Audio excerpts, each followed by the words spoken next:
C'è un'occasione da non fallire per il Licata di mister Lillo Bonfatto, che al Dino Liotta ospita il San Giorgio Piana di mister Davide Boncore. Il pareggio tra Partinico e Marsala rappresenta la chance per volare in testa alla classifica, lo sa anche il pubblico che riempie in buona presenza l'impianto licatese. Si parte con il film della partita e subito Manfrè, che cerca di rendersi pericoloso, parte sul filo del fuorigioco, non controlla perfettamente, poi trova la lucidità per servire la Piana, il quale se la sposta sul sinistro, conclusione che attraversa tutto lo specchio della porta con Sisei, che sembrava in traiettoria. Insiste la formazione canarina con questo lancio dalle retrovie per premiare la corsa di Arario, diagonale destro radente che viene messa in calcio d'angolo da Lamin Sisei. Dal calcio d'angolo che ne segue giocata importante da parte di Lapiana, il quale disorienta Caciccia, mette indietro il pallone che viene però masticato da Brugnone. Occasione ghiottissima per il Licata per sbloccare la partita. Il San Giorgio Piana continua a fare partita di conserva per cercare di limitare al minimo i danni. Ci prova allora dalla distanza ancora una volta Arario,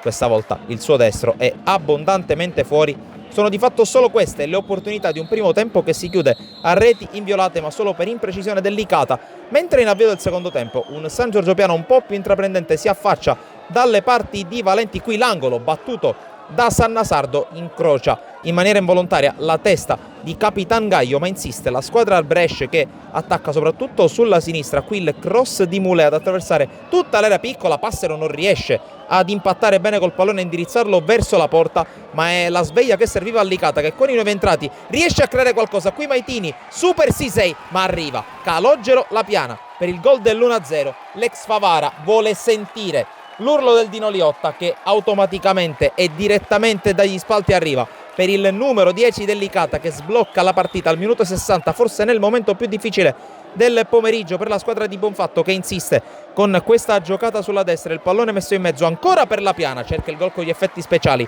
ma è bravo Lamin Sisei a respingere. Un po' meno bravi noi in questo caso, sorpresi dalla giocata di Facundo Maitini, che entra dalla panchina al posto del caprone Manfrè e mette il sigillo e mette il 2-0, che fa esplodere ancora una volta i tifosi presenti al Dino Liotta.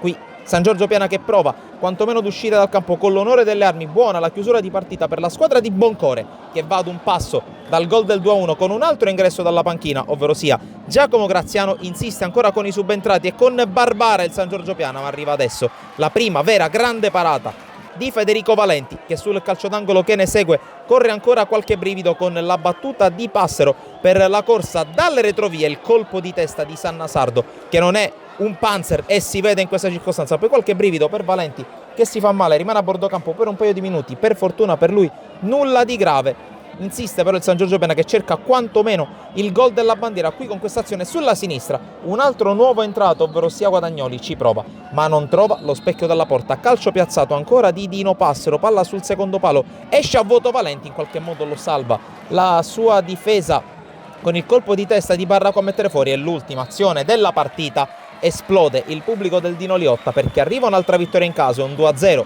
ai danni di un San Giorgio Piana che si è fatto preferire di più nel secondo tempo. Licata che vola da solo in testa alla classifica. Comunque applausi per il San Giorgio Piana da parte dei tifosi. Da Sportisile è tutto, alla prossima.